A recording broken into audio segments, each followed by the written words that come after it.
Hey guys, Lizard here. Happy New Year. I'm currently chilling at a truck stop because I have nothing to do today. The place I have to pick up is open tomorrow, so I'll be sitting here. You would choose to chew on that while I'm trying to record a video, right? Because that's what we do, right? My dog. She's a mess. I don't know what to do with her. But I figured for this one, I would try to explain the working clock, the clock that I work on, for my hours and stuff. I was gonna try to explain that the best I can.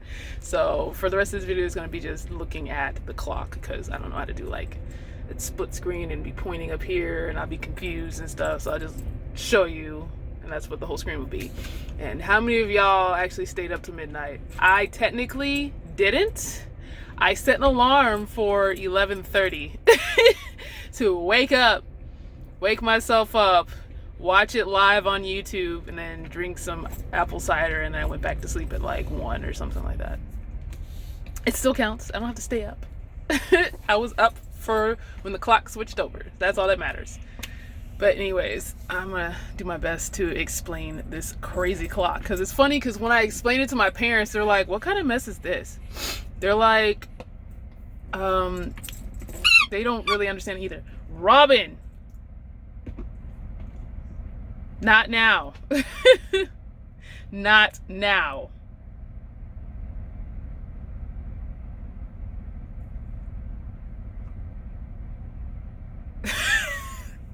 The way she's looking at me is so funny. But anyway, yeah, I'm gonna do my best. It's funny because it's confusing on the outside, but I understand how it works now. So give me a second. All right, I am back. Here's my dog being a pain in the butt. Shut up. Look at her looking cute to me. Look at her. All that hair. Oh my gosh. Anyways, back to me trying to explain this clock.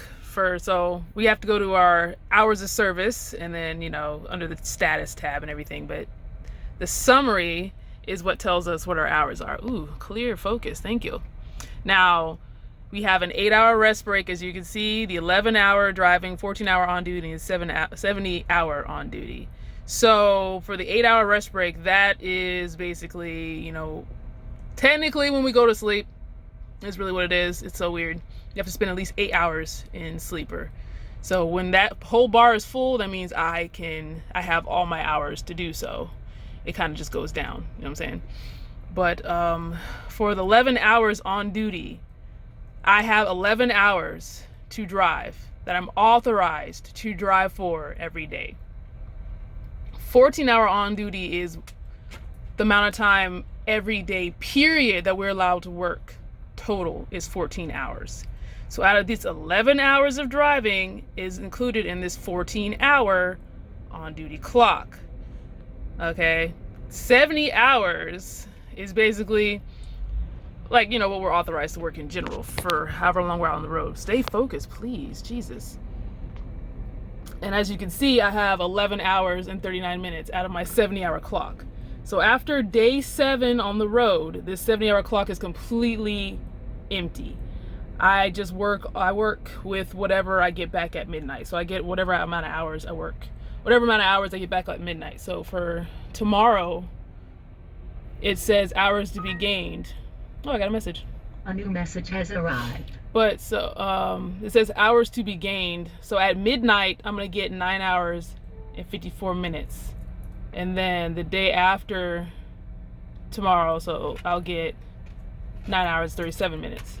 That will be added on to what I have right here, which is 11 hours and 39 minutes. So I will have a full 14-hour clock tomorrow. Yay me! So,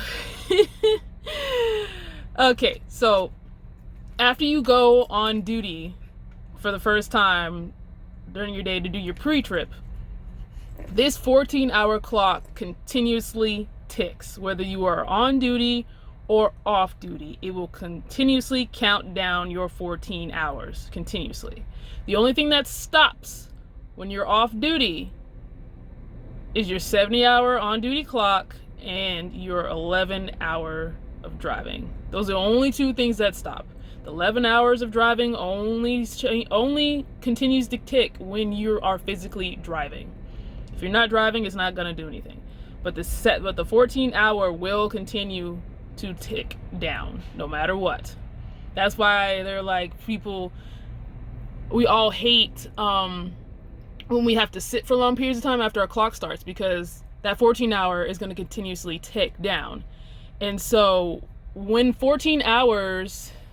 14-hour clock catches up with this 11 hours of driving, and it surpasses whatever you have left in 11 hours of driving. So let's say I already went on duty.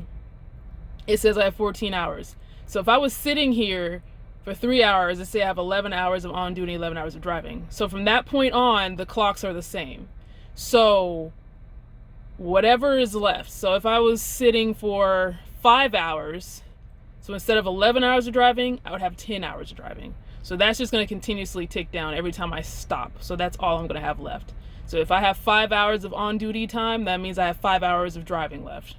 If I've already lost that extra 3 hours in the 14-hour on-duty clock. I don't know if that makes any sense or if I'm explaining that well enough. I don't really know. And when it reaches your 14-hour clock, when your 14-hour clock reaches 0, that's when you have to do your 10-hour rest break. Your 10-hour rest break is you have to spend a minimum of 8 hours in sleeper, like it says. 8 hours in sleeper, and then the 2 hours off duty that you did that day or whatever. So you can get your clock back by whatever time. I can't seem to count it back correctly, because normally I'd be able to count the hours and I would kind of be able to know when my clock starts back. But after the reset, after the update or whatever for the system, I have not been able to calculate it right. So I kind of just set an alarm and keep it going and just wake up randomly throughout the night. Because if sometimes if I go to change and I'm in sleeper and I'm in negative hours, it'll usually tell me when I get my clock back to tell you to stay. So as you can see right now, I have 8 hours, but I'm not going anywhere. So there's that.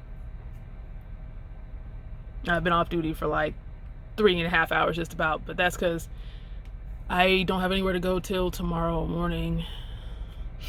But yeah, that's how the clock kind of works. I don't know if I explained it well enough, but the 11 hours we are allowed to drive includes in the 14 hours. The 14 hours is total for the whole day. 70 hours is a week, basically. Give or take a few hours, honestly. It's like a few hours. Maybe like 5 hours, minus 5 hours. But it's basically all gone by day 7, and you're just working on recaps is what they call it. Yeah, which is what I'm doing. But since I'm down for today, that kind of helps me out a little bit with the recaps. I think. I think it does. I'm not too sure, to be honest. I personally think it does, especially it's kind of close to a 34-hour reset, but it won't be until I officially go home, which is what it says. It says last 34-hour reset. It never really says it. You just kind of schedule when you're gonna go home, and that's when your reset is going to be, unless you talk to your fleet manager about doing your 34-hour reset while you're out on the road, which means they'll just give you the 2 days off while you're on the road and you can continue going. I personally will not do that. I want to go home. 2 weeks is long enough. It's too long as it is. So no thanks. I'd rather not. But yeah, hopefully that explained it. Hopefully you guys kind of understand or kind of get what I'm talking about. And then here's her first new year, and you're not even a year. Say bye, Robin. Robin. Say bye. Say bye-bye. So pretty, but you get on my nerves. But anyways, thank you guys for watching, and I will catch you guys in the next one.